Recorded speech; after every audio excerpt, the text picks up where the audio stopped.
Hello, and thank you for joining us for this training session. Today we're looking at the GoLift ceiling hoist. The GoLift ceiling hoist provides a motorised lifting solution for those with physical disabilities. The ceiling hoist removes risk for those persons and their care assistants. The GoLift is available in two different models, the GoLift 400 and the GoLift 700. The model number is identified on the case of the hoist on the label at the end of the box. The GoLift 400 has a safe working load of 28 stones. The GoLift 700 has a safe working load of 50 stones. The track system in your room should have a label stating the safe working load at which it is safe to operate the hoist. A GoLift hoist is mounted to a track system fitted near the ceiling in your room and provides an easy way to roll the hoist and the patient either along a straight track or across an H-frame system, providing access to different parts of the room. The GoLift hoist is described largely as a two-way hoist. This means it has powered lift and powered lower, but the side-to-side function and motion is manual and provided by the care assistant. The GoLift hoist has two charging methods, either with an in-rail charging system or via a handset. The GoLift hoist has internal batteries which provide it with enough energy to perform up to 40 lifts. These batteries also provide the necessary power in the case of a mains power failure.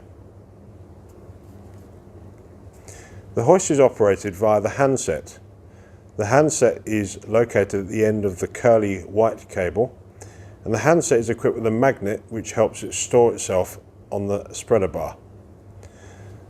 There is two buttons on the handset, clearly marked for up and down, lift and lower.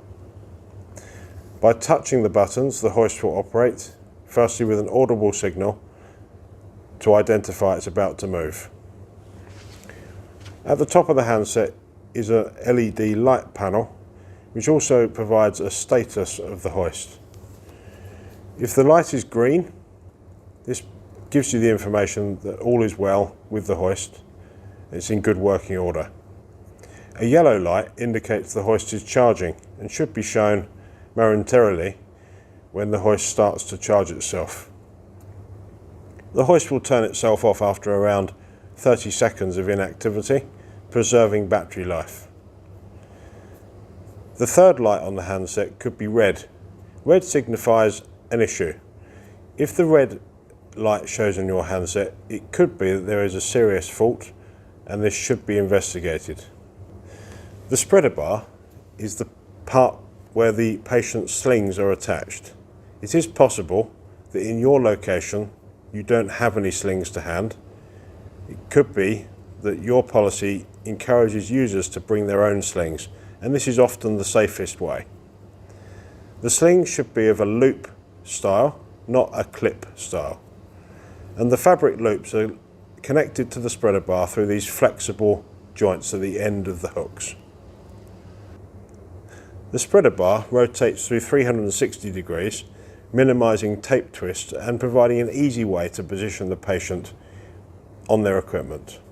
The GoLift is equipped with a red emergency strap. Pulling this strap will operate the emergency stop function.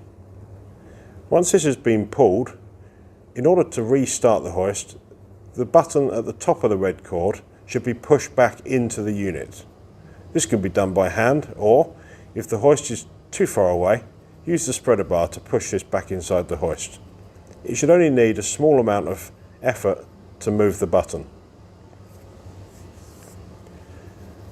Pulling and holding the red strap on the hoist will operate the emergency descent function.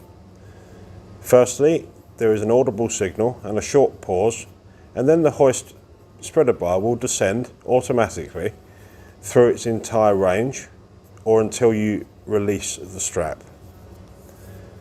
As before, having operated the hoist in this way, you will need to reset the hoist by pushing the button at the top of the red cord back into the unit.